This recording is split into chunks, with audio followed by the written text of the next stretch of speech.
Vamos lá?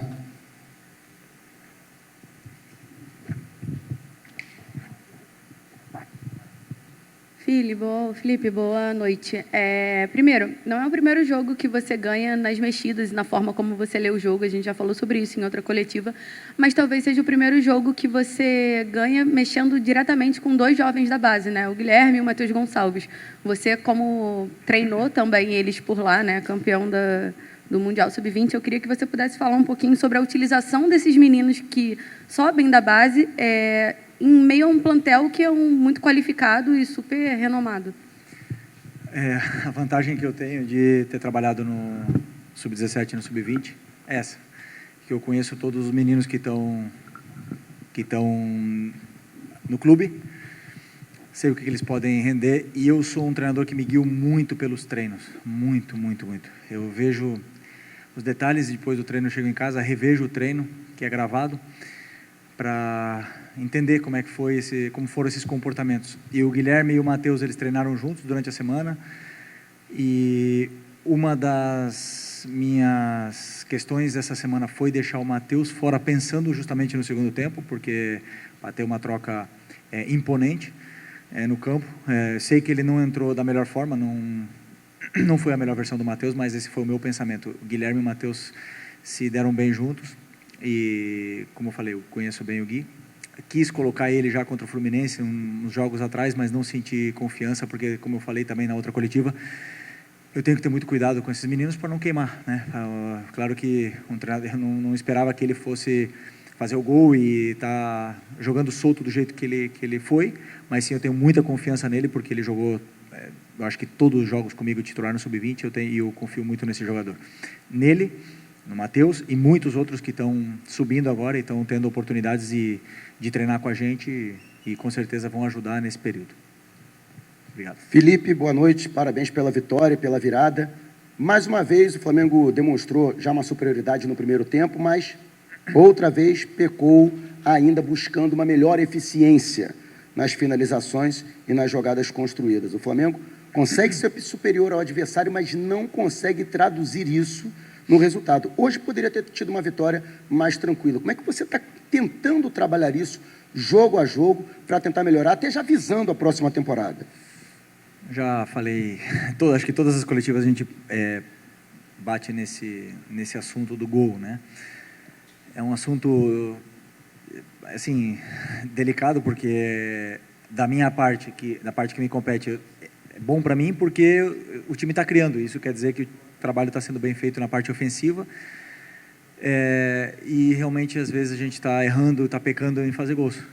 Da minha parte, o que eu posso fazer? Dar treinos, finalização, comportamentos, conceitos, e essa vivência perto do gol com os goleiros, para eles se sentirem mais frios. Mas eu acredito que a melhor forma de esquecer desse assunto, de melhorar esse assunto, é não falar dele, né? Que não falar, só treinar.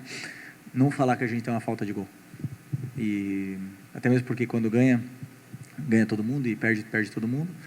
E os jogadores fizeram um esforço, o comportamento deles, a postura dos jogadores hoje em campo foi incrível para mim, foi muito boa, e às vezes não se traduz com bola na rede, mas são jogadores que têm muito gol. O Michael tem muito gol, Bruno Henrique tem muito gol, Ayrton tem muito gol, o Alcaraz tem muito gol. Então são jogadores que eu escolhi que tem gol para jogar na frente, e às vezes a bola não entra. Hoje não entrou da forma que a gente queria, mas o importante aqui era sair com a vitória.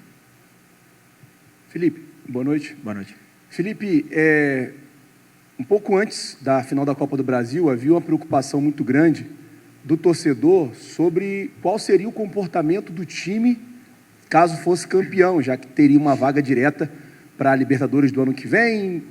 Chegar no primeiro lugar do Brasileiro seria um pouco mais complicado e tal.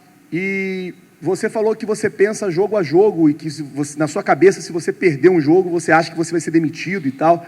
Queria saber, assim, como é que você está tratando com os jogadores isso, para deixar para os caras claro que, tem que treinar como se a gente estivesse lutando para estar na Libertadores, lutando para ser campeão, tem que treinar o dia a dia. Como é que você está trabalhando para não deixar cair o ímpeto dos jogadores de ganhar e de continuar treinando?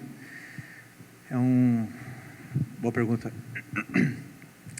eu penso o seguinte, eu não vejo outra forma de viver a vida senão dar o melhor, o máximo em tudo, mas não é no futebol, não é quando acabar, falta 2 jogos e não brigamos por mais nada, ou como você falou, já foi campeão, ou não sei, no ping-pong, quando já está brincando com o teu filho. Eu não vejo outra forma na vida senão em tentar ganhar, em tentar fazer o melhor e dar o máximo. Esse sou eu, ok?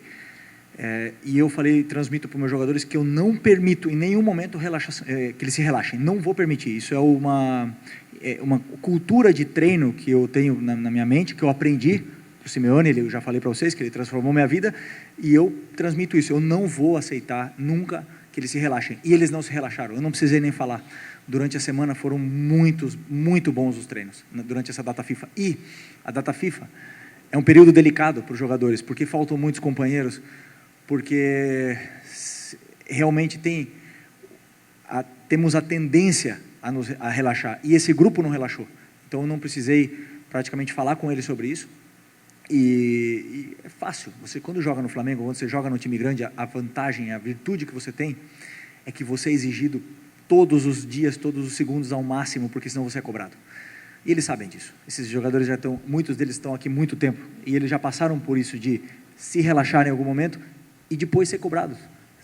A gente viu o Vaias, depois de ganhar a Libertadores e o Brasileiro em 2019, para o Rodinei. Então, nesse clube aqui, não podemos baixar nunca a guarda.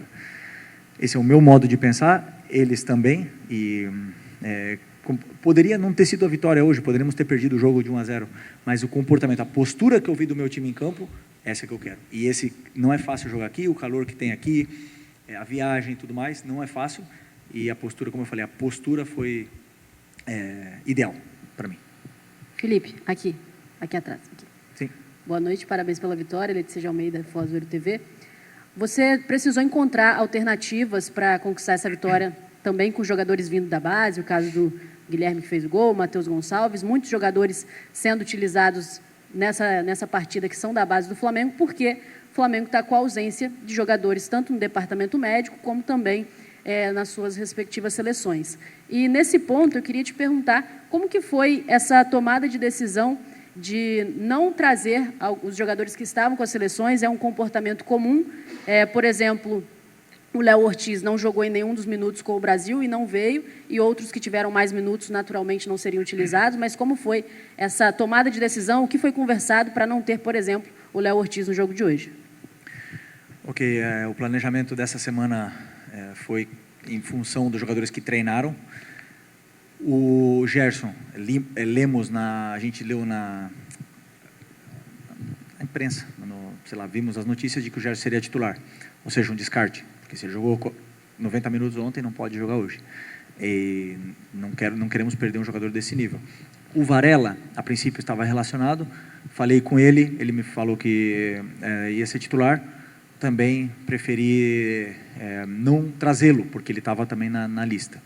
O Plata, já sabemos que ele jogou, acho que foi em Barranquilla, se eu não me engano, Barranquilla, né? Jogou 60 minutos, não era capaz de vir, e o último caso era o do Léo Ortiz. O que acontece? Ia jogar Fabrício e Léo, que treinaram a semana inteira, que viram todos os comportamentos, viram o nosso plano de jogos, viram como a gente tinha que jogar, como a gente tinha que se comportar no ataque e na defesa, e o Cleiton também, e o Davi também.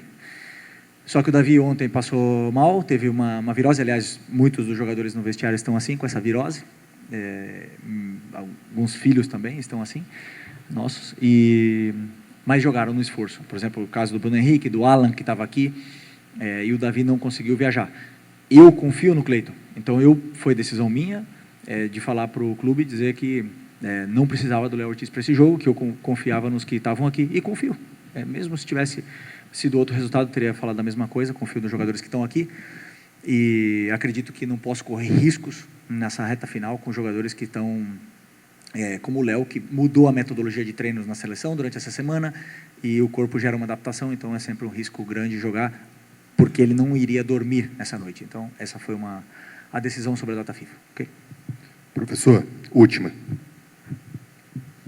Felipe, eu vou pedir permissão para fugir um pouquinho do factual aqui, porque a gente está fazendo uma reportagem especial sobre os 5 anos da conquista da Libertadores de 2019. E a gente sabe que muito da idolatria da torcida do Flamengo com essa geração dos jogadores vem também desse título. Eu queria saber de você, assim, olhando para trás, o que esse título significou e significa na sua vida profissional e até na sua vida pessoal? Assim, vocês me conhecem bem, né? Eu não gosto muito de falar do passado e dos títulos que ficaram para trás. Não vivo disso, nunca quero viver disso. Para mim, tenho um troféu, uma réplica lá em casa, tenho uma medalha. Não fico olhando, não está na sala, não está em lugar visível, porque eu gosto de esquecer o passado e sempre procurar ganhar um novo. Mas esse título, a noite anterior em Lima, foi a primeira vez na minha carreira que significava demais para mim, o título. Demais. Mais do que o normal. Assim, meu sonho sempre foi ganhar a Champions. Sempre foi esse, na minha carreira, como jogador. Eu não consegui ganhar a Champions, só que o fato de poder conquistar uma Libertadores com o clube do meu coração significava demais para mim. Demais. E vocês viram o meu jogo, não foi o melhor jogo que eu fiz. Isso foi... eu não consegui separar a emoção da razão nesse dia, mas conseguimos a vitória como equipe. E eu sou parte dessa história e sou muito grato pela oportunidade que me deram de estar aqui nesse momento, de fazer parte desse grupo vitorioso. Mas eu quero, como eu falei, como eu não gosto de falar do passado, eu prefiro estar em outra função, poder fazer outra história, tentar conquistar outro título e dar alegrias de novo, e sentir essa conexão, essa comunhão com a torcida que é inesquecível. Então, eu estou aqui hoje em busca desse grande objetivo. Ok? Obrigado, professor. Obrigado a todos. Boa noite.